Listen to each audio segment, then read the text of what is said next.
Today we're going to be talking about the evolution of hand traps in the current metagame. And we're going to talk about implications. We're going to talk about just hand traps today.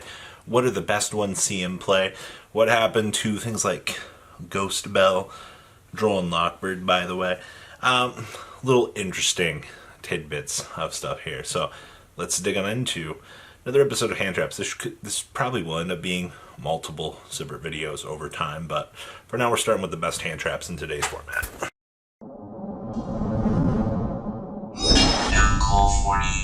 Come on, like this video. I deserve the best, alright? Come on, I'm not a cheap date. Alright, so today we're going to be talking about Gamma.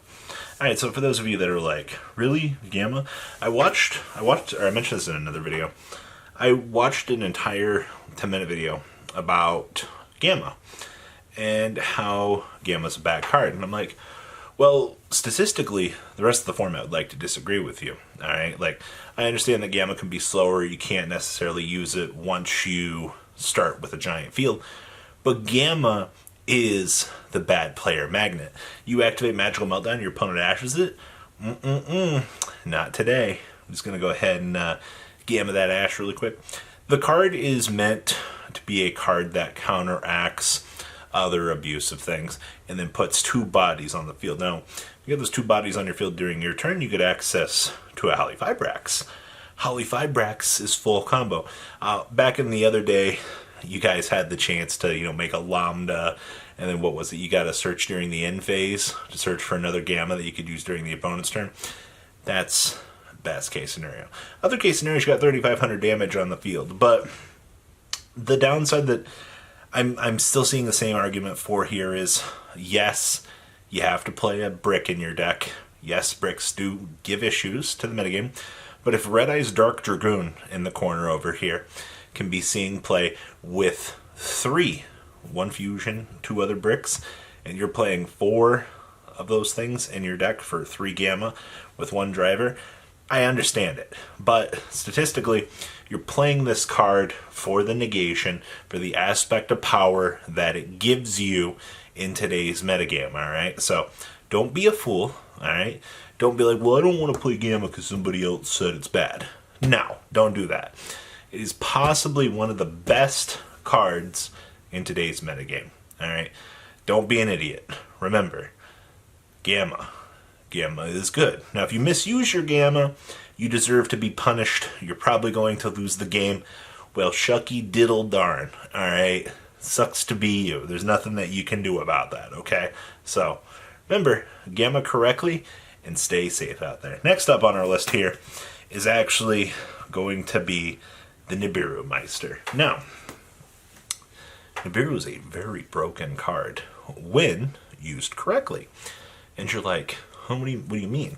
So when I say used correctly, you have decks like Dragon Link over here that can produce this crazy field, alright? Well, I always hear people talking about, well, hey, like, the deck can play through multiple negates, alright? So I think I've heard a Niburu, a Gamma, and an Ash being used on Dragon Link, and they still make this board, alright? Like, Dragon Link is like the one example, it's like the only example in today's format that if you Niburu at the wrong time, they're still going to go bloop, and they're going to run you over with their truck, alright? So I think that it's not that players, misuse Niburu.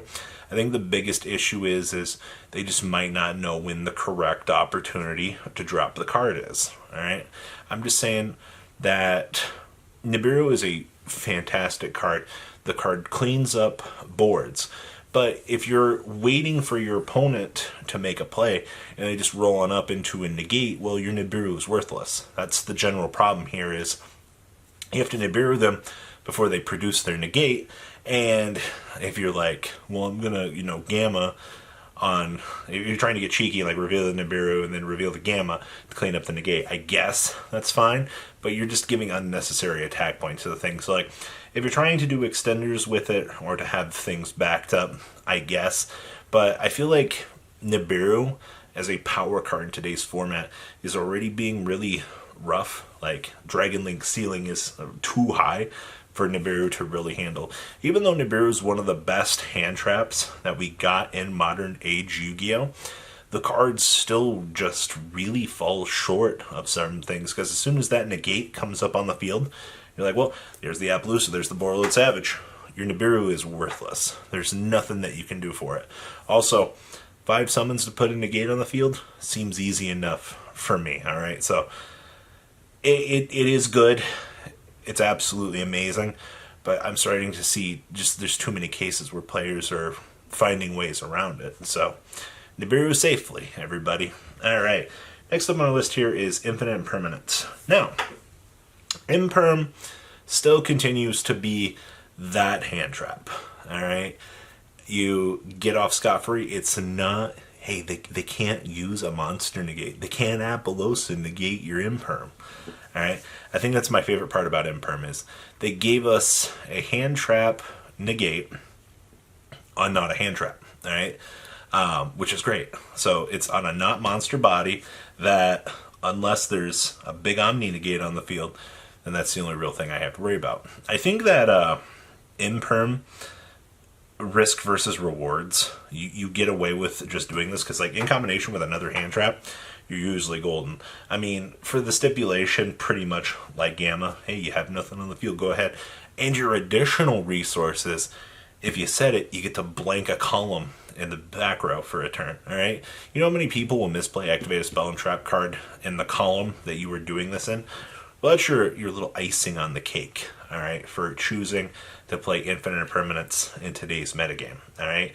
Not only do you get a blank negate going first, if you somehow, you go first, you set the Imperm, you get the ability to blank a column. Especially when you get into the longer grind games here, the really rewarding part is you Imperm something, you shut off the column, you no longer have to worry about that spell and trap card. You're now able to play with one less worry for that turn. And trust me, Yu-Gi-Oh! Players, when you can make a game state simpler, you're going to take it, alright? Now, Imperm, like I said, is one of those things that's like, you can combo it off with another hand trap. There's no problem. You open up Ash Imperm, you're in a decent position. You know, if you open up Niburu Imperm, you're going to have to Imperm before you do the Niburu, which is fine. It's not most of a problem. If you got one of those stupid things that's unaffected by their monster effects, well, you can just go ahead and Imperm it, alright? Not a problem. Those don't come up too often in the game of Yu-Gi-Oh! But you know what? Imperm will clean up most of those issues for you. Alright, so modern Yu-Gi-Oh! You see what? Ash, Gamma, Nibiru is starting to be more in the side at this point, which is fine. Oh, that leads me to the last hand trap of our video for modern Yu-Gi-Oh! Ash Blossom and Joyous Spring. Now, Ash is still a fantastic card. I think that the card's overall purpose still remains the same.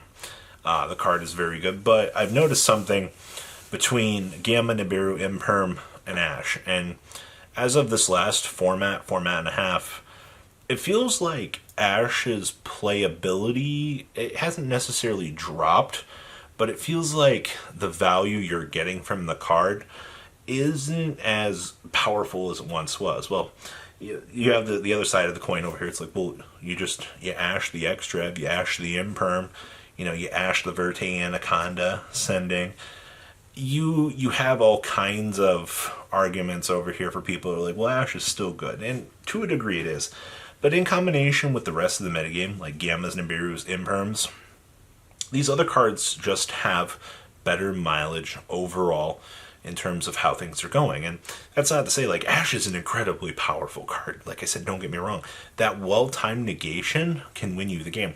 But when everything else is stacked against it for the different purposes and how the card pool is evolving at this point in time, Ash just, it's not that she doesn't cut it, it's just, she just feels lackluster compared to the rest of the modern hand trap card pool that's available to you. Because Gamma being the Omni monster negate, well, the monster negate that we need, Imperm being the, hey, that's a really nice, unaffected by monster effects you got there, Imperm. Nibiru cleaning up an entire field of dudes, just straight off the field. And you have Ash Blossom, who's like, look at my feet. Oh, well, can't special summon anymore. That's what we've come down to at this point. And I feel like players really underestimate like the general value of the other three hand traps as opposed to Ash. They're like, well, I'm not gonna play Imperm. I'm not gonna play Gamma. Like, yes, each one of these hand traps has their own application in the metagame, and each one of them serves a different purpose. But man, oh man, players just it's Ash or bust for some of them. So look at how the metagame has transcribed. Look at the uses of these other hand traps before you go, I want to play Ash over Imperm, or I'm going to play Ash over, Niburu in my side or something like that. Like, understand the applications of these other hand traps before you start jumping over here to the Ash Blossom train. Now, we didn't talk about Droll or any of these other hand traps. I'll probably do that in a much later video. If you guys want to have that video, please comment down below. Tell me what you guys think. If there's any specific hand traps you want me to go into, I will do so. But yeah, leave a comment down below. Tell me what you guys think. And, well, guys, I'm out. Peace. Thank you, patrons, for making the ride never truly end. Without you guys' support, well, I would probably be doing Truffle Shuffle videos for a living. Guys, please check out VanCole40 for all of your Cardfight Vanguard content brought to you by MCole40. And if you are looking to pick up singles, check out mcolegames.com for your trading card game needs. Thanks for watching, everybody.